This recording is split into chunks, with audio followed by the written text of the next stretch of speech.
Hey, Chicago, what do you say? The Cubs beat the Pirates 2-1, and this is the CHGO Cubs podcast presented by PointsBet. Use the promo code CHGO when you sign up to get 2 risk-free bets up to $2,000. Cody's here, Ryan's here, I'm Luke Stuckmeyer, and they are the first 3-win team in the division, your Chicago Cubs. I should say post-game show, not just podcast, because we're trying to do these after every Cubs game. Yep. Cubs on a roll, and once again, the story, Seiya Suzuki, 3 homers in 2 games, and you couldn't have scripted a better start to his major league career. Well, I mean, that was all the offense the Cubs needed, apparently, was 2 Seiya Suzuki home runs. You said 3 home runs in 2 games. Obviously, he's had a great approach. I tweeted out that the pitch results from like each of from the first home run he hit, and it was like 3. It was 3 above the zone, especially like the third ball he took was like right just above the strike zone. And then I think the next pitch was the home run. So it's like he has a very clear eye for the zone, and obviously he has oppo power. Really hard to say he could have had a better start to his major league career. Yeah, man. Clearly y'all were sitting there. I was getting so mad in the first 5 innings. He was. Because the Cubs were mashing the baseball, mashing it. And you look at the score, final, it was 2-1. It should have been more. The over should have hit. Jose Quintana should not have had his revenge game. And I'm just glad Seiya Suzuki was able to get the 2 that he hit over the fence, because the baseball gods were out for us today. Yeah, I'm sorry. I feel like on both of those, we were like, all 3 of us were like, did he get it? Like, it was just like, Yeah. like we didn't like off the bat, didn't seem like it, but he has so much power that he just pushes the ball out of the park. But yeah, no, very good game from Seiya Suzuki. We'll talk about it later, but a good game from pitching staff, Ian Happ, whatever. But Suzuki is the story today. 2 homers. A lot of good historical stats we're seeing out there on Twitter. So I missed the play on words. Corey Friedman, hey, Chicago, what do you say? What do you say? Oh, man. Next time. Well, why wasn't Corey on the pod? You should have been here. Thank goodness Corey put that out there. Now I can remember. But, Chicago, I mean, what do you really, say? I love that. Yeah. He's been so good and so refreshing to watch. We talked about it in the pregame, and, even after opening day, that his approach is outstanding. We like to see his patience, his poise at the plate. And, again, it's hard not to get excited about a player when you see him like that, and it's just fun to watch. We do want to keep in mind that he will go through what every other rookie goes through. The adjustments will be made now sometime in the near future, and we'll see how he reacts to that. In fact, I mentioned in pregame, I'd like to see him move up to 3rd in the batting order. But right now, when he's having this much success, maybe you don't touch him. Maybe you do just leave him where he's at. If he's comfortable, he's hitting like this, let him ride it out and see how it goes. Well, I will say this, and I'm not trying to jump ahead. If there's anything we can complain about, definitely Wisdom, Schwindel weren't great today, which is why you can sit here and people will be in the comments and say, why don't we move Suzuki up? But again, it's 4th game into the year. I'm willing to wait it out and see how things go. But yeah, I think sooner rather than later we'll see Suzuki in that 2 or 3 hole, just based off the approach, the power, the contact. I mean, he's rarely striking out too. I mean, he struck out in his last at bat today. I realized he was human, so that's cool. But I don't know, man. It's still such a small sample size with those 2 guys on top of Suzuki. I think, as long as he's comfortable, not putting too much pressure on him, I like him there in the 5 or the 6 hole. Yeah, Luke, I mean, you mentioned like the typical rookie, Right. pitchers adjust to rookies, whatever. But there was also everyone's been expecting like this tough adjustment to major league pitching just coming over from Japan. And so far through 4 games, it seems like he's already adjusted. He's up there, like he's been in the majors for a couple of years now. So regardless of, eventually the pitchers will adjust to him, and now they get to know him and more scouting and more stats, more data on him. But that adjustment for him to the major league, MLB game, it doesn't seem to be there so far, which is that's as good a start as you could have asked for from Suzuki coming over from Japan. Rachel said this, and I thought this for a second too. Was there a little Sammy hopped to the one home run. It almost looked like he did. And not totally Sammy, but it was sort of that same energy that he brought. And It's Red Rum says, I'll say it once and I'll say it again. Seiya slowly filling the Rizzo-shaped hole that was ripped from my heart. Yeah. Listen, Cubs fans are looking for any player to grab onto, and the way he's starting, you're going to see a lot of Seiya shirts and a lot of Seiya jerseys out at Wrigley Field. Yeah, and deservingly so if he continues to play like this, man. And again, it goes back to that very first at bat against Corbin Burns to me. In the very first game, working a walk, Wrigley Field, opening day, all that stuff. Like, the guy just has poise. Guys going up to the plate with the right approach. An approach, honestly, we didn't see a lot of from a lot of players from the last core, except for maybe a guy like Rizzo. So I don't know. It's fun. It's awesome. It's great to see. It's we're going into the season. We're wondering who's going to bring the power. We thought this was going to be like a high contact, small ball type team or whatever. And the Cubs won today with homers. So I mean. It's different. Like we were joking, like some things never change, right? No, but one of the quotes from opening day weekend, whatever you want to call it, that stuck out to me was Jed Hoyer actually on opening day asked about Suzuki, and he says we wouldn't have spent a lot of money on him if we didn't think he was immensely talented. Like but then he goes on to talk about like how that adjustment period will come, but. It's just, they spent $85 million on him, and really more like $100 million when you count the posting fee. So they clearly had an idea of how good he was and what they expected of him. I don't know that they expected that to happen in the first 4 games, but Jed Hoyer, the rest of the front office knew that they were getting a special player, and so far he's been living up to that, like living up to whatever they thought about him. More. He's been living up to it so far. I joked with Cody. I said, extend that man. Give him a 10-year deal. There were some great stats going around Twitter too, especially after the second home run. I think stats by stat. Is there a stat by stats? Mm-hmm. That's the best one. Right there. Yeah. Seiya Suzuki, the Cubs, the only major league player with 8 ribbies and 4+ walks over his first 4 career games since the RBI became an official stat in 1920. I think that might say even a little more about his plate discipline than his bat. 4 walks. It might say a lot about Seiya it. a lot. A lot. It's going to get so old after a while. It probably is already. No, but 4 walks. I mean, again, he the other day he said there's pitching like Corbin Burns cutters, stuff that he's never seen before. But you can see that he understands his strike zone. He understands. Maybe he kind of adjusts to what the umpire's calling, but he understands where the strike zone is, right. And he understands taking 4 walks in his first 4 major league games, like that's, and you see he's not swinging outside of the zone. He knows where he's at, and it's just like that's very refreshing. As like he's not chasing, he's not just trying to hit home runs every single time. Like, he is up there, really working counts, really. Taking advantage of what taking what the pitcher's giving him and doing damage with it, obviously. Nate Jacobs chiming in, no idea where this season goes, but I'm just happy this team is fun again. Last few seasons have been depressing. I think a lot of Cubs fans feel that way. And a lot of that is just because there's no expectations with this team, right? Even last year when you knew what could have happened at the deadline, there were still some expectations of making the playoffs and, whatever. That's kind of the beauty in this season. I always want to have expectations to win the World Series or whatever, but in this case, this season, it is kind of it's just kind of nice to not have to feel that pressure to live up to a certain, the peak or whatever you want to call it. Mm-hmm. And that's kind of why I always say the 2015 Cubs were like one of my favorite seasons as a Cubs fan, because that team going into that year didn't have expectations. So obviously, this roster is a lot different. I think there's even less expectations on this roster than even in 2015.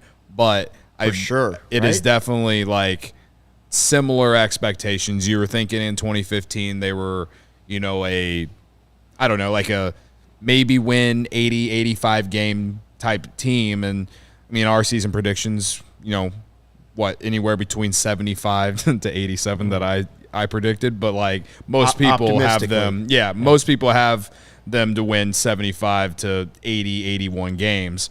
So again, that season's a lot different from this one, is obviously. But I think that the thing is no pressure. You're looking to learn about all these players, find out if they can be part of the next great Cubs team that will be a World Series contender, and then go from there. And it's fun when you win while doing that, though, right? Like I'm not gonna complain about it. Like I don't care if it was the Pirates. We talk about it enough. Like if the Cubs are gonna find a way to be in it, then they got to beat teams like the Pirates. Mm-hmm. So they did that today, and yeah, it's fun, man.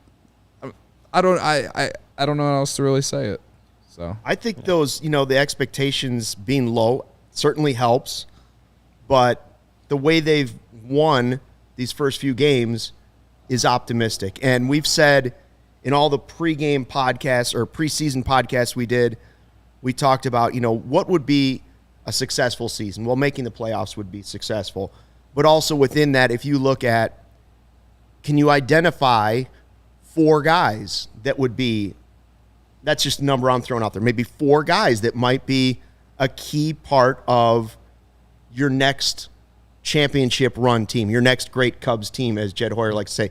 Can you find an arm in the bullpen? Can you find 2 in the bullpen? Can you find a starter that you didn't have before? Can you find Seiya in right field?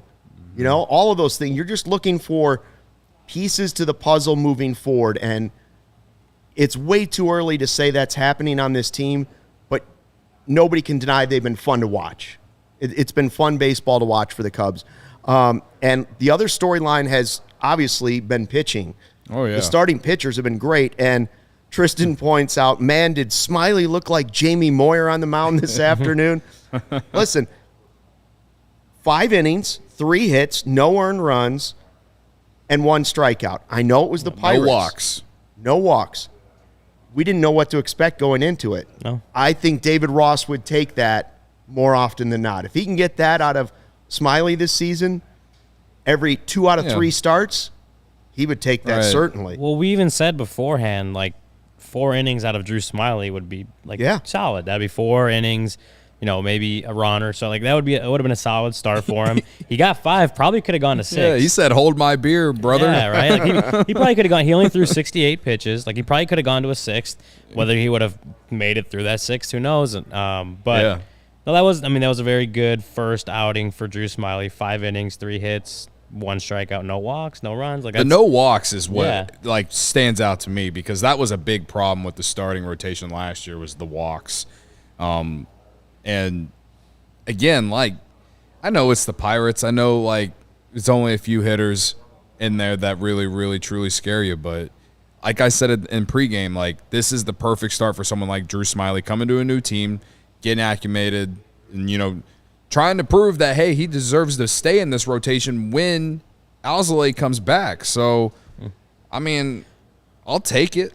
And hopefully he carries this over into his next one. Yeah, well, there's that. I mean, his average exit velocity per Baseball Savant, 75.2 miles per hour. That's low. Soft contact. 6 whiffs out of 22 swings on his curveball. He had a solid 5 innings, which if he's going to be your 4th or 5th starter, that's what you want. Yep. That's thumbs up. That's what you want. That's what the Cubs are going to want. David Ross is going to want. Tommy Hott, that. That's exactly what they're probably looking for in Drew Smyly this year. And Ryan, also the way he finished, I really, really liked. 5th inning was the right time to get him out after the 5th, but he gets that runner at second, and he goes 3-0 count on Perez. He fights all the way back to get the strikeout, and then he gets Tucker to ground out to end the inning. Yeah, with Marisnik on second, too. With a guy on second. He strands the guy at second after going 3-0 on the next batter, strikes him out, ground out of the inning, get him out of the game.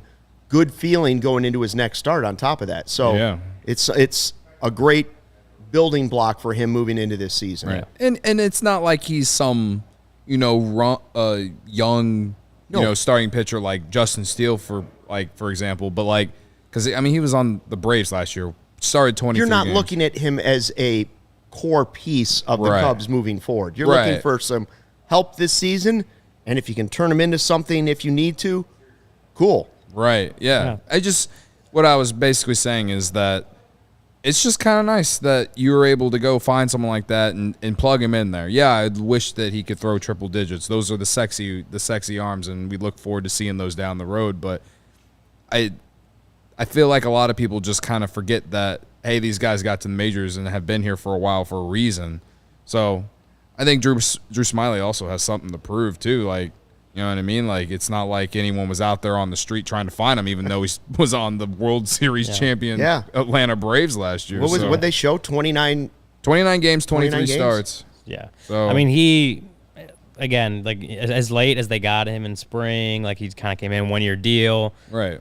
If he can go 5 innings, limit that pitch count, limit hard contact, like keep soft contact going. Like that's all that the Cubs are going to need out of Drew Smyly this year, 4th or 5th starter, wherever he ends up being. That's all the Cubs need, and he showed that today, his first outing of the year, and if he does that more often than not, like that's a successful signing. Even if he becomes the 6th starter or the guy that kind of comes back and forth from Iowa, that would be successful. I don't think that's likely, but you know what I'm saying? If Alzolay comes back, if Alec Mills comes in and starts pitching, like realistically, you could see him being moved down. Not if he's pitching that way, though. Right. No, if he's pitching like he did today, like he'll be, I think, 5th starter, and then that's all the Cubs need out of him. If Miley comes back, I mean, there's there's a few arms that are going to end up competing for it, but like if he keeps pitching like that, it's going to be tough to warrant taking him out of the rotation. Yes, it will. I believe you guys tell me that Cubs starters shoved so far this season. Is that appropriate? So far, they've been shoving. Shoved. Look at this. Hendricks, 5 1/3, 1 run. Steele, 5 innings, no runs. Stroman, 5 innings, 1 run. Smyly, 5 innings, no runs. I'd say that's pretty good. 20 1/3 innings, 2 earned runs, 14 hits. 12 hits. 12 hits. 7 walks? 14? I don't know. 7 walks? 7 walks. That's not Out bad. of 4 guys, that's strikeouts. pretty good. Yeah. 16 Ks. You might be right with 14 hits. You might be right. And I believe 3 of I'm those. doing that. I went to the I think I'm doing Duke the of the math wrong. Midwest in Valpo, but I did not take any math classes. So if you say 12, I'll go with 12. But No. So 7 walks or 12? 7 walks. 7 walks, okay. Yeah. 7 walks, But 14 hits. Either way, regardless of like the 12 hits, Good. 14 hits, whatever it is. Again, we knew that you weren't going to get a ton of length out of these guys. Like I think Ross had made that very clear. Like he wasn't expecting anyone to go 7, 8, 9 innings on the first turn through the rotation. But you got 5 from all 4 of them. You got 5 1/3 from Hendricks. They all limited the runs, 2 runs combined through 4 starts. I mean that's about as with the short spring, and guys aren't maybe not all the way built up. Like you can't really ask for more than that. The Cubs can't really ask for more than that from their starters the first turn through the rotation. So we'll see. Maybe they can get to, Hendricks, I'm sure, wants to get through that 6th, this next start tomorrow. But just that first turn through the rotation is very solid, and I don't know if Ross could have asked for better from those 4 guys going out the first turn to start the season. Yeah. It was real good. By the way, what Mark is saying, legs go. Is that Cody Shorts? Is that what we're talking about? Cody Shorts? Legs go. Showing some leg. The game was so hot, he had to put on shorts. Yeah. I was complaining. It's also just really nice. It was pretty hot in here, Oh, too. yeah, it was great hot. today. I'm glad I wore shorts. I wish I today, brought considering shorts. it's kind of warm in here. I wish I brought shorts. Ryan brought out the Hawaiian shirt, his I did. first in-studio Hawaiian shirt. Breathable. That Joey's slacking over there. He was supposed to play Hawaii 5-0. We set that up. I set him up perfectly. You know what? I got distracted today. You guys He's know over it's a there, big game for me. taking selfies. It was a big I'm game for taking Joey. selfies. I'm making the Joey was happiest when the Cubs won than we were because he had $500. No, I did on the not. game. Mom, Joey, if you were come on. listening, I did not have that. I don't know what they're talking about. Joey, tell your mother and the IRS how much you made on that. I made a lot. I made $450, but I wagered zero. I wagered zero because it was a risk-free bet, which you can access on PointsBet. Oh. So if you are waiting and you great. haven't deposited any of your money yet, get on PointsBet and deposit that. And no, I did not bet. I didn't do that. Joey did not do that. Okay. And I wasn't taking selfies. I was making that beautiful score graphic that you will see on the CHGO Instagram and Cubs Twitter page. Oh, nice. See, I couldn't see it from back there. I thought Joey was taking selfies with like a bunch of dollar bills. I love. He hasn't cashed out yet. I love the comments right now. Everyone is talking about Ethan Roberts and that slider of his, and you guys know it. Yeah. I was high I have been and continue to be high on Ethan Roberts. The only thing I would change about Ethan Roberts is the number that he wears on his jersey. But other than that, he's got me excited, guys. He looked great in his inning today, and it's just another building block for him. The bullpen in general was good. Givens, even though he gave up the home run to Reynolds, he struck out the side. Robertson got had the a save. Solid ninth, got the save. Who else was in there? It was Chris Martin. Chris Martin was good. Chris Martin A couple was good. big strikeouts by Martin. With Ethan Roberts too. I mean, that was like a very big moment. It was a guy in second, I think. He had in his inning, the strikeout. Whoever it was it Vogel? No, it wasn't Vogelbach. It was Roberto Perez. Is that one with the big horizontal break that Rachel's talking about? The 22 or 24 inch. 24 inches of horizontal break on the sliders first. Major league strikeout. I mean, we talked about how the ninth inning on Saturday was like it was a 9-0. It was like a good first inning to have a guy make his major league debut. Yeah. This was a different situation and definitely high leverage. Yeah, more high leverage than what his major league debut was, and he got it done. He got his first strikeout. I tweeted it out, but I asked him was it Sunday morning like what where he wants to go from here, and he's like I need to punch some tickets. Like I couldn't get a swing and miss.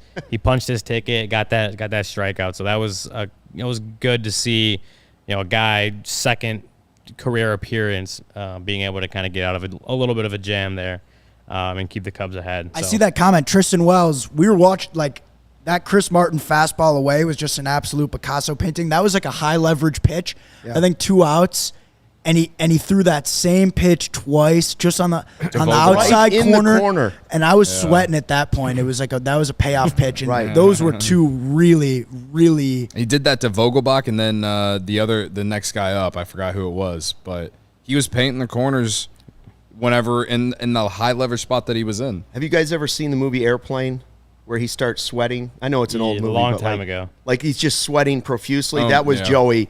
As Martin was on in that situation, just pouring sweat. They're calling who just called it a frisbee. I think it was also Tristan saying it was a frisbee slider. It was Adam James Ring. The break on that. I mean, the break on Ethan Roberts' slider, very good. Yeah. And Joel Martinez says Ethan Roberts is officially in the trust tree. It must be nice to get into the trust tree. Trust tree? Yeah. That's what Joel Martinez says. Okay, Ethan Roberts is officially in the trust tree. What is the trust tree? I'm curious. It's people he probably trusts. That's fair. Hey, since we talked about Joey's big bet on PointsBet, why don't we hit that up real quick? Oh, yes. And so if you listen to CHGO Bets Daily today and you listen to the 3 picks I gave for the Cubs game, you are 3-0 in your last 3 bets. That's Cubs money line. That's Jose Quintana under 4.5 strikeouts, and keep Brian Hayes 2 total bases. You are a winner today. Not only is your favorite baseball team a winner, you are as well. And you know what? I made all those bets on PointsBet, which is the best way to support CHGO is if you download the PointsBet app and use code CHGO. When you sign up, if you make a $50 or more first-time deposit, you'll receive a free CHGO membership, which unlocks all of our web content, and you'll even get a free shirt of your choice from the CHGO locker.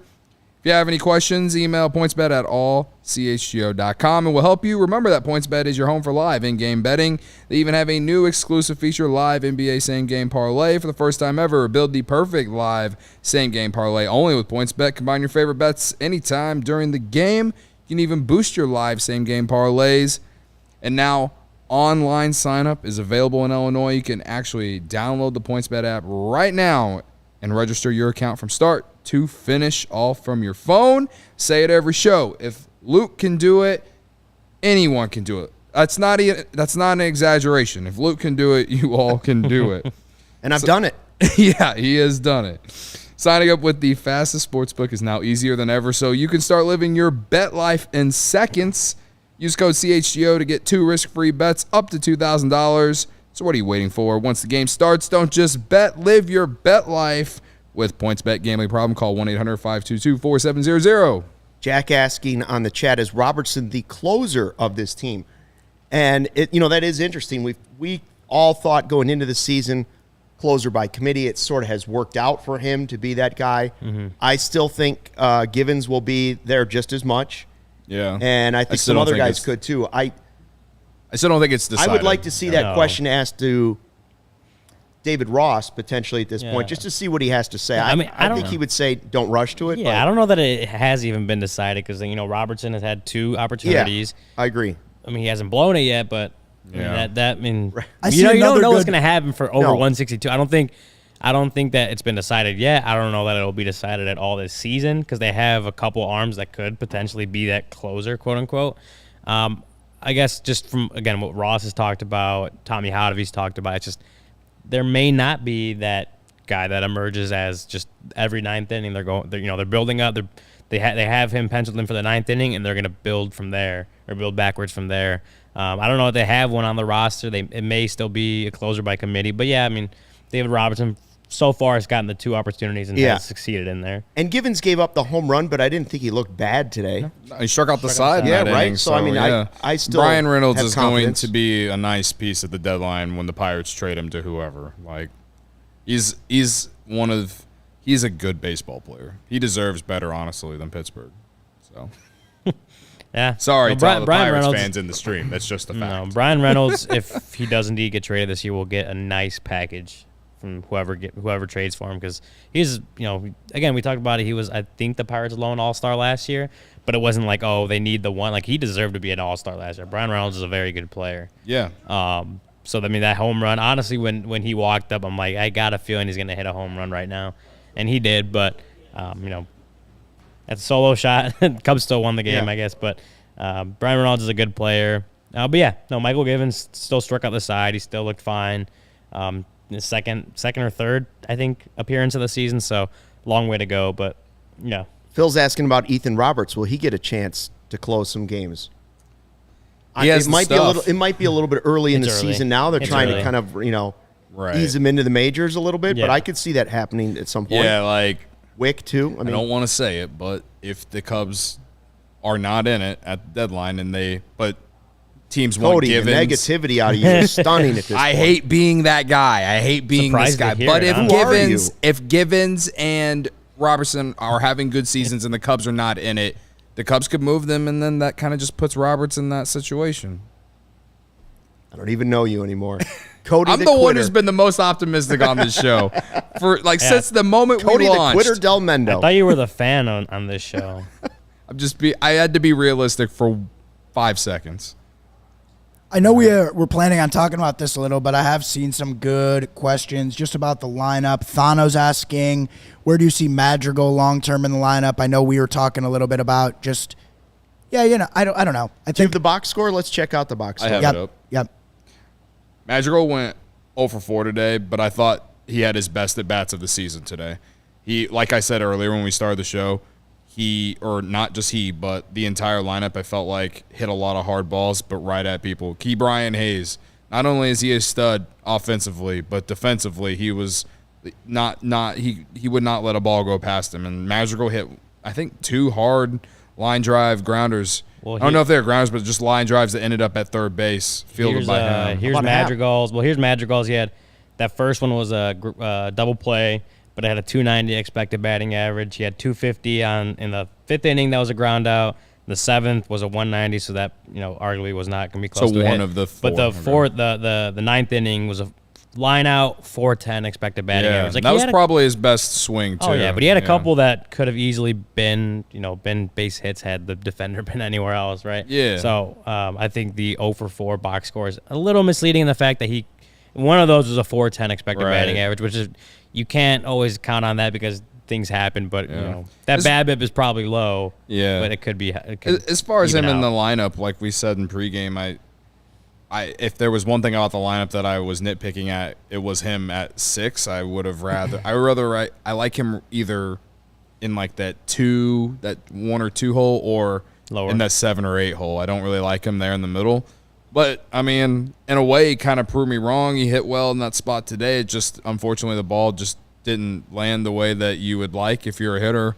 But sometimes you get unlucky. It's 4 games into the season, and people who are already freaking out about him. I mean, they've been freaking out about him since last year when he wasn't playing. I guess I don't know. Like, you just need give him a month in a Cubs uniform, and just kind of feel him out that way. I feel like. See. I know that's hard to do, but he is going to hit. Yeah, and then we said that he hasn't really played meaningful baseball since June. Like, right. It's going to take a little bit of time just for him to get back into playing high intensity baseball. Like, that was 3 months or whatever that he missed. So, I still think he's going to be a solid bat in the lineup. We talk about he's hit 300 at every level. I still think he could be a guy that does that. Right now, it's not happening, but things tend to even out over 162. So if he's hitting 100 or less right now, things even out. Even if he doesn't hit over 300 again this year, there's a very real chance that a sub 100 batting average does not last over the entire season. Right. Jack says in the Jack says in the comments, Happ needs to move up in the lineup as well. 2 more hits? He had 2 hits today, went 2 for 3, and it was encouraging because the reason he was at the bottom of the lineup today is because he has struggled from the right side of the plate. And what I loved is that he took both his hits today to the opposite field. And that's not something we saw a lot in previous years, I feel like, when he was on the right side of the plate. So... And he hit it hard the other way, too. It wasn't just like soft contact the other direction. He hit it hard. And Cody, he just got drilled in the knee. Right. We're lucky the guy's even walking around the bases right now. Yeah, I think tomorrow, if there's a righty for the Pirates, he'll be back in that 3-hole. So, yeah. Oh, back to Madrigal really quick. BABIP is .077 right now. That doesn't last the entire season. Right. Like, that is very low for balls that get put in play. Like, that will even out eventually. So don't another person who worry got about Nick Madrigal. Another person who got like beat up by the baseball gods today, Clint Frazier. He went 1 for 4, but I think one of them he like popped out to third, but like the other 3 at bats resulted in a hit, was a double. But like there was 2 at bats. I know the first at bat he flew out deep to the opposite field, and 284 on that. Yeah, like the second one was a double play that we talked about. Yes. 590 expected batting average, Exactly, obviously turned into a double play. But sometimes I don't like to use the numbers because it also is like, things happen. It's baseball. Like, numbers don't tell the whole story. But all I'm saying there was a couple hard ones that All I'm saying is that you look at the box score. Like, if the casual fan looks at the box score and sees that Nick Madrigal went 0 for 4 today, he's going to be like, oh, Nick Madrigal sucks because he went 0 for 4 today against the Pirates. But it's like, let's tell the real story. The numbers actually tell the real story of that. And I feel that's why I bring up Clint Frazier, because I don't want people to think he had a bad day if they didn't watch the game. Like, Clint Frazier had a good day at the plate, too. He just, unfortunately, the gods didn't give it to him. So, except one time. It evened out a little bit, and the Cubs won, so it's all right. I'm going to let it slide. But, like, there was a lot of unlucky balls that were hit that didn't land. Like, the Cubs honestly should have scored more than 2 runs today. But it was nice that at least, they struck out twice. I know. Or no. 9 times, sorry. 9 times. 9 strikeouts. I was looking at Quintana struck them twice and then 7 others. Yeah, I was looking at Quintana had on 3 strikeouts, and then their bullpen did the rest. And I kind of mentioned Wisdom and Schwindel earlier. They were the 2 today that were kind of a disappointment for sure, given the matchups that they had. But I think the rest were kind of like there should have been more based off the stat cast. Phil says Orioles up 4-2, by the way. Ooh. On the Brewers? Up 4-2 on the Brewers. Milwaukee Brewers. We're going to add 4 L's into the name today. Is it just me, or did it feel a little bit more like a pre-2022 Cubs game? 9 strikeouts, 2 home runs, and that was it. Yeah, it was a little, right. Well, without the Seiya homers, we're sitting here with a totally different we're sitting here we're yelling talking, about a 1-0 Smyly was loss. pretty good, but Yeah. Whoa. I mean, early season results, like we talked about, this is a different Cubs team. They're constantly putting the ball in play, like not striking out too much, and then you get this one, it's 9 strikeouts, and just 2 home runs is all the offense. Like that, it felt like a pre-2022 game. But then again, we'll also don't jump to conclusions, right? It's 4 games in. We'll see what the season looks like as we go on. Yeah. We did our who you got in the pregame, and I think we have to take nobody wins today. No one won. Right? Today. I blew it. I said Suzuki or Schwindel. But I said Suzuki first, and then I was like, then you went to Schwindel. Frank, and I went with Schwindel. Yeah. And I took Now I regret Hermosillo. it. Yeah, Hermosillo. So we're all just going to take a pass on I that had one. There's- Wisdom. Nobody got a win. Yeah, Wisdom over 3 strikeouts. Schwindel had a hit, but I can't take a win on 1 for 4. 1 for 4. But Wisdom got a ball or a walk, base on balls. But he did not hit the home run. I thought he was going to hit a home run today. Yeah, Hermosillo struck out twice today, which was surprising when he did it too, because it was left-handed pitching against him all afternoon, and he really hits well against left-handed. It was just pitching. a surprising game, just based on we talked about Quintana's numbers last year. Yeah, and he actually did pretty well through what was it, 5 or whatever he gave the Pirates. It's baseball, man. It was the classic former Cub game, wasn't it? Yeah, it really was. I mean, Dan Vogelbach made an appearance. 5 1/3. There was a few, times where I was like, "Oh, can't wait for Dan Vogelbach to beat us here." Yeah. But didn't happen. Quintana 5 1/3. I think we all kind of expected a little more offense against him. Yeah, did not happen. So, I guess hats off to Quintana for that first game against the Cubs. I mean, he will be at Wrigley Field eventually this season. I remember we talked about it yesterday that he didn't make that Wrigley return with the Giants last year. He will get that one with the Pirates at some point. And so, be emotional. Yeah, I mean, huge game. We'll see. For him, maybe. But no, him. If anything, everyone else will just be angry. Yeah, I think we expect a little more offense, at least at the beginning of the game against Quintana. Did not get that, but Seiya Suzuki, of course, is the story. So none of our picks hit, but if someone had selected Nico Horner, I think you should get a half point, because the play he made at short, man, yes, that was almost like the one he made in Cactus League play that we were like, oh, like, where did this come from? Look at that arm, look at the range, and maybe he is a guy that you could put at short long term. I don't know, I do think he's got a chip on his shoulder and he's got something to prove, and I think he's, again, his numbers at the plate don't necessarily look like great numbers right now either, but he's got the home run, and I do think he's hit the ball hard a couple of times.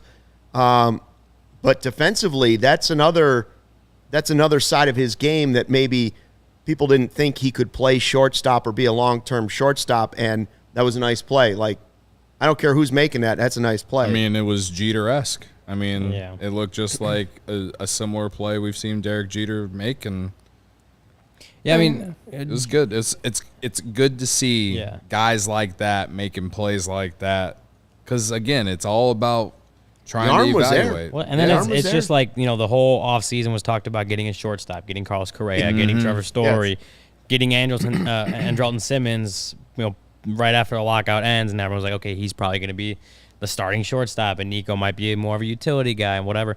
But Nico Horner, I mean, that play, but just, his defense, the defense was there. He's a Gold Glove caliber second baseman. It was all about the arm, and he's made a couple of really good plays in the hole to make you think like maybe he has that arm strength. And Jordan Bastion had a really good story over at MLB.com the other day, but he, just talking about how Nico has gone about, improving his own, improving his own arm strength from there. Maybe not only working out and trying to get the arm strength, but like improving his mechanics and stuff like that. But we talk about who's going to be the shortstop and can Nico be the shortstop, and he obviously really wants that position. And there's plays like the play he made today that when they look back and say, can Nico do this? He's showing off some arm strength there, and again, you have to see that continue.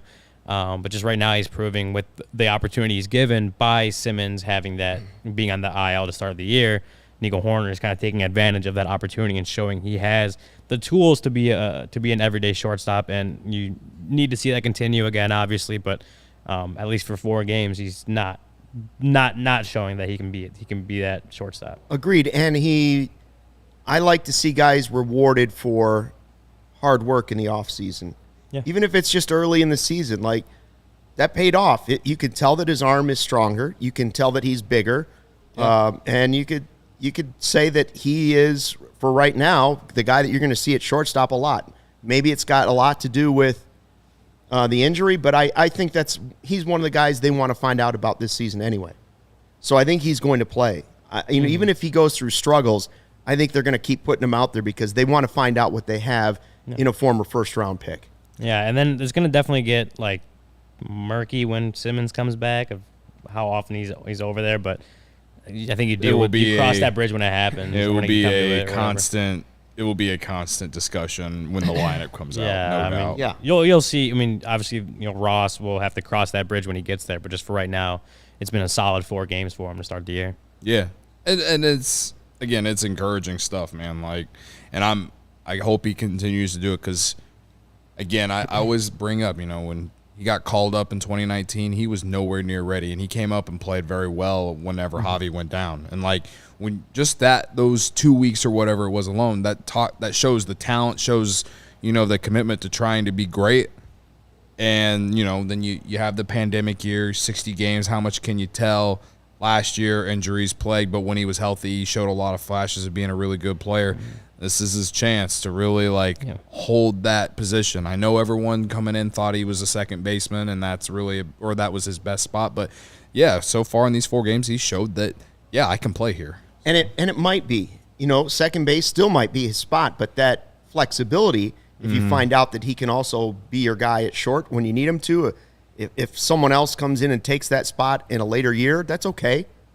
He's learning to play multiple positions at the major league level, and right now they need him to be a shortstop, and he's showing he can do it. Yeah. No, and then we keep talking about how David Ross loves versatile players. Right. The Cubs love versatile players right now. So even if Hoerner isn't the shortstop of the future, if you see that he's a player that can move the shortstop when needed in a pinch, whatever it is, the shortstop of the future gets hurt and you need someone to step up. That if he can be that guy, we talked about the other day about like players that you could see go through the rebuild. If Nico Hoerner can prove that he can play shortstop when needed, sure, like he's definitely a player that can stick through and be part of that next great Cubs team. When Cap was on with us, he said Zobrist. That's what they look at. If they could find their Zobrist now, that would be great. He's showing that sort of versatility, flexibility in the field. Who was it? Phil's already trading Simmons. He's seen good enough. Trade piece. He's just saying that at some point he'd be a good trade piece. Shout out to Matt Peck in the comments too. He said, "Congrats on the dub, gents. First place. Let's fucking go." That's what I'm talking about. Love that energy. Peck's getting ready for the playoffs. Yeah, he's got some. They did their Bulls podcast. There was some heat going over here. I thought they're going to have to throw some water on somebody. It was getting so hot. Yeah, you're not used to it, Luke. It's intense. I know. Yeah, that's how it works with those guys. I was going to get out like a horse tranquilizer dart and shoot it across the room because Peck was so amped up. Back to Ian Happ real quick. Just kind of a bummer. Apparently a tough day for him because Tony Andracki just tweeted at me that his pace for the season has dropped all the way to a paltry 283 hits over the course of a full season. The day off really hurt him. Don't know if 400 hits is realistic any longer. So apparently it was a bad day at the plate for Ian Happ. Well, Seiya's on pace for what, like 81 homers? Yeah, something like that. Again, I Duke of the Midwest, but I didn't take math classes, so I went to Eastern Illinois. The math classes there suck too. So. There it is right there. There it is, yeah. 283 hits. So yeah, tough day for Ian Happ apparently. No, but he's there's a clearly it's a joke. Yeah, clearly it's a joke. But obviously we're gonna say it again, but a great start to the year for Ian Happ. The start that he ended 2021 really well. Was doing well in spring training, and you needed to see that carry over into this season. And so far, that's happening. Hit by pitch to the knee notwithstanding, like he's looking fine at the plate. He looked fine on defense too. Yeah, in the field he made a diving catch today. We didn't even talk about that. Oh yeah. Wow. It's all about the bats. Hoerner freaking stole the show on defense. He really did. Happ, that sliding catch. I don't remember what inning it was. Yeah, like straight into the sun. It looked like it reminded me of the old Brant Brown. Yeah. The way the sun was just blaring into left field, but he made a really nice catch. Yeah. So, Ian Happ's having a good start to the season. There's a few guys, Suzuki, Happ, just really good starts to the season that the Cubs needed to see. When we talk about if the Cubs want to make a playoff run and try to grab one of those wild cards, a lot of different things needed to go right. And so far, they're 3-1, 4 games into the season. Some of those guys that they needed to do well out of the gate are doing well out of the gate. And so, who knows if that carries over. But as far as 4 games into the year, that's a good starting point for where they want to go. Yeah, it's great stuff, man. Anybody want to change their win totals for the season? I'm sticking. I'm sticking at 87. Sticking with my 81, which I still think is optimistic. What did I say? 77, I think? Yeah. Something like that. Cody said what, like 100? I said 87, brother. He was up there. 87. We need 84 more to go. Let's go. Hop on the bus, as David Ross once said. Helix, there's a new face on the chat. What an amazing game. Absolutely flawless. Seiya later. That was who did the call, right? We got our Seiya later. Call. Yeah. Got it. Well, because that's what I don't think his first one. I don't think he was there on Sunday, was he? I didn't hear the game live. No, it was. It was Pat Hughes, wasn't it? I mean, I wasn't watching the game live. I was at the game, so I don't know. I believe it was Pat Huges. But yeah. To me, I don't know. When I thought about this when Cody was talking about just the get. I don't know. It just seems to me like these guys are playing with a little less pressure. And, the expectations might not be there for this season, but maybe that's a good thing for these guys. And to hit the reset button and say, we got these, obviously the old core was so great for the Cubs, but to have a bunch of young guys playing, having fun out there, it just seems like they kind of had this unquantifiable weight that has been on their shoulders for the last 3 seasons is finally just kind of seems to be evaporating away for now, and it just seems like they're able to get out there, play, and have fun, honestly, to me.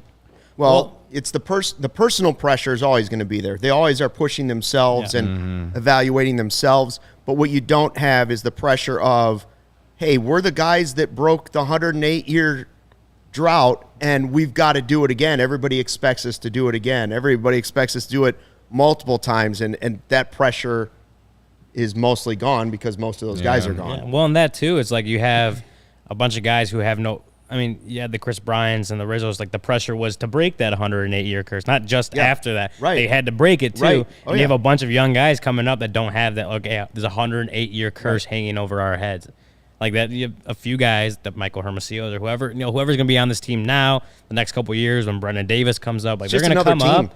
And obviously, like you said, they have their personal expectations, and every team expects to win. Every team expects to win the World Series every year, regardless of how realistic that is.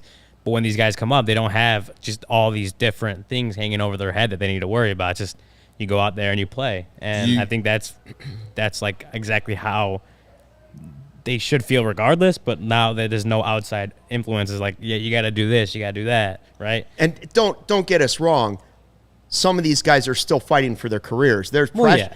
There's pressure. It's coming from themselves, but there is not the pressure of somebody trying to lock up a $250 million contract. That's not happening right now. Yeah. They're just trying to play baseball at the highest level so that they can prove they belong on this team moving forward. Exactly. That's pretty much what's going on with this team. You guys think, for a lot of the players on the team. Do you guys think Wisdom and Schwindel are playing with the type of pressure of just trying to keep a major league job, or trying to, I guess, be the leaders of this team? No, because I think the leaders of the team are Ian Happ, Jason Hayward while he's on the team, right? Wilson Contreras, Kyle Hendricks. Those are your 4 leaders. I think the guys that are going to benefit the most from what we're talking about now, and just the adjusted expectations, are the Ian Happs on the team, the Nico Horners on the team, the guys that had first-round picks, second-round picks that we had high expectations for, but in a lot of ways, I think unreasonably high expectations for earlier in their career, and creating a lot of pressure. And that was a big part of the Cubs coming together and competing, for years going forward in 2017, 2018, getting contributions from Horner and Happ. And it was a lot to ask of them, and I just think that those are the guys that are really going to benefit. And Luke, you've mentioned it before, like he's a first-round pick. I think that those are the guys where we're this season going to finally, hopefully, get to see them take a step towards, reaching that full potential. That's a good point. I agree. Like there is certainly a weight lifted that was over the organization that isn't over this same group of players. They're getting pretty much a clean slate moving forward. But with what happened at the trade deadline, the expectations. It's my allergies. The expectations are just lower for this team. It's not World Series or bust for this year's Cubs team. Outside, like external expectations. Correct. Outside. For the players themselves, it's more internally. They can focus on series by series. And they can work on developing their game so that they're here for more years than just this season, right? Phil said the May 2nd cuts are going to be tough. I kind of forgot about that. that May 2nd, was it May 1st or May 2nd that the roster goes down to 26. Right. Down to 26. There's a few guys again that we thought may not have been on the team to start this year, that the Rafael Ortegas or the Rivas's, who are obviously going to try to play themselves into an active roster spot in May. Those are going to be tough. I think David Ross was happy when he didn't have to make any more cuts at the end of, or going into opening day. He said it himself. So there's definitely going to have a couple more conversations that he's not going to want to have in May.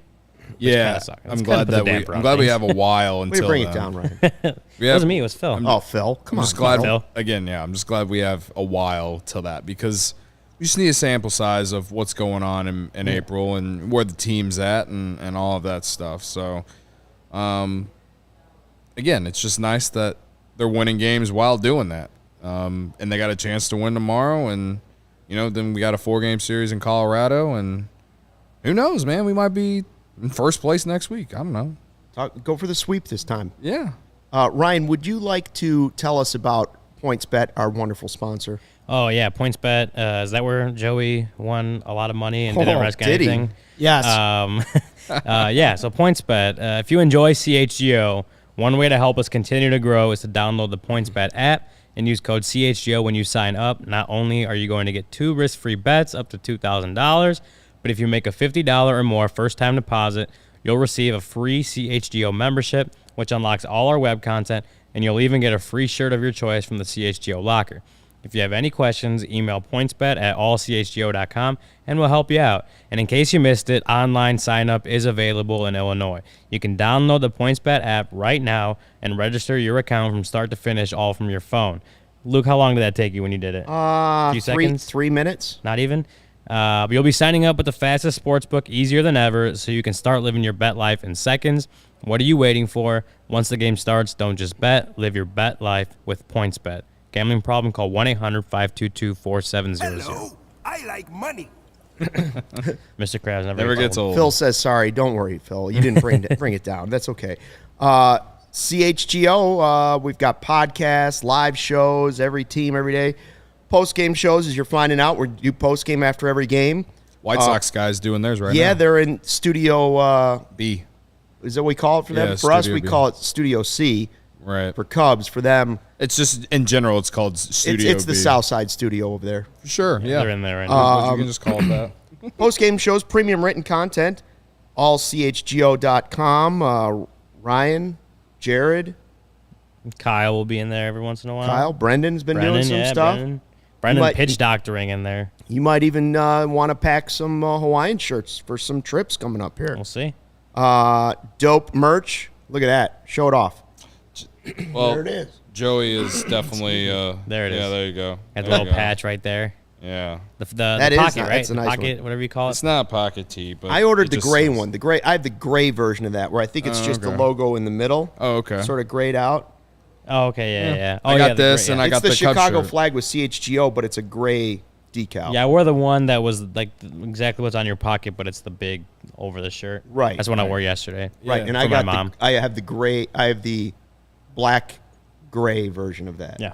Nice. Charcoal version. But yeah. Well, I don't have it yet, but I'm looking forward to it. Dope merch, right? Yeah, and you get a free shirt when you become a member. The members only Discord, the CHGO Lounge, where we like to pull our Monday mailbag from. So you reach out and have some conversations there. Get to know us. We get to know you. All right, so now we go for the sweep, the Cubs. They weren't able to do it against the Brewers, but they were close. You got to do it against the Pirates. And you have the professor back on the mound. And the way he looked in the season opener was vintage professor. David Ross even kind of bragged about him, like, well, this is as good as it gets for him. Like, he's good right now. So the changeup looked outstanding. When you see that first changeup or the first two changeups of the game, you usually know which Kyle Hendricks you're going to get. And last season, maybe that was a little more erratic, and there was the talk of tipping pitches. That's the guy you want to see. In the opener, 5 1/3, 1 earned run, 7 strikeouts. Listen, we just saw Drew Smyly do a nice job against the Pirates. No reason to think that Kyle can't get up before noon tomorrow and do the same thing and walk out of there with a sweep. Yeah, I mean, again, I said it earlier, but you got to think that Kyle Hendricks wants to get through that 6. If not, get through 7. You mentioned the changeup. He had 13 whiffs on the changeup on Thursday, and that was against the Brewers. Do I think he's going to get 13 whiffs again? That's something he has only done a few times in his career, so maybe not too realistic, but he could definitely do damage with it. The curveball looked nice on Thursday. You want to see that again, and I know he's been trying to locate those fastballs low. So if he can get all that working, he's got the makings of a great day for Kyle Hendricks on the mound. But again, if you get him through 6, get him into that 7 through 7, that's again another solid start for this Cubs rotation start the year. Yeah, I would say ideally, as the fan, and I feel like just David Ross in general too, he would like Kyle Hendricks to at least go 6 tomorrow, because when they go to Colorado, that bullpen is going to be leaned on heavily at Coors Field. So, what he would like is to not really have to use the bullpen that much tomorrow in Pittsburgh. So, to me, I think Kyle needs to go. I would like Kyle to go 7 tomorrow, but I'll take 6. So, again, and everyone knows throughout his career he has struggled in April. I know he's had some decent opening day starts. It's got to build on it. Let's keep it going. And that's really all I'm asking for, is just to build off the last start and go to Colorado with some momentum. That Colorado team's off to a hot start too, so which was not expected as well. So I know there's a lot of storylines with that team that I'm Chris sure Bryant we'll talk will be about. there. Yeah, Chris Bryant will be there. But yeah, no, tomorrow is kind of like in a way a trap game, because you got a big series in Colorado where the Cubs, they always seem to struggle when they go out west. So, it's you pick one up tomorrow, go to Colorado 4-1, you're feeling good. Maybe, you're taking momentum. So, I'm asking for Kyle to give me 6. Kyle, if you're listening, ideally 7 tomorrow. If you're listening, get out there, take care of business tomorrow, and we'll set you up with the DNVR guys to get you some Malort shots when you're out there. Exactly. Or some dope merch as well. Or some dope merch. Right, maybe you can go check out the dope merch. You can go check out the bar. Joey will use all his winnings to bet on you. By the way, if Cubs fans are going out to Denver to see the series, and we're getting ahead of ourselves, but Go check out the DNVR bar. Yeah, check out the DNVR We'll talk more bar. about it. That's the blueprint, right? That's the blueprint for what we have going on. You're going to be there. I'll be there. Maybe may take some videos, put it on social. You never know. Oh, okay. We'll see. Ben is asking, do you know who the 5th starter is, or the days off lineup where Alec Mills will be back for the 4th game? The starter situation is going to be this: whoever's healthy is going to be pitching at the back of the rotation right now. Yeah, I'm assuming Hendricks is starting tomorrow because they had that off day on Monday. Yeah, right. So they're going to go through just keep him on pace. Yeah. Well, Alec Mills, I think he's eligible to come off on Thursday off the IL. I think that's because it was retroactive to the 4th. I'm pretty sure. And he threw on. He threw 77. Matty Lee said he threw 71 pitches. 77, I think it was. And that was Sunday. And Miley threw today, which was a good sign.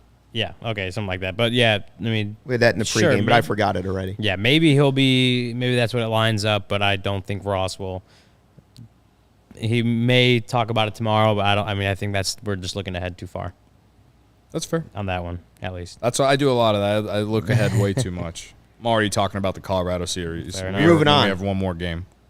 3-1 Cubs looking for a sweep against the Pirates. They'll do it early, 11:35. First pitch in Pittsburgh. Thank you for dropping in to check out the CHGO Cubs Postgame Show. Corey and Brendan will wrap up the series tomorrow afternoon, and we'll be back for pre- and postgame against the Rockies. Will they be live? Yes, I believe tomorrow night. Yes, they're going to be live, right? There you go. All right. So thanks for listening. Tune in tomorrow. We're back to do it all again for the Rockies.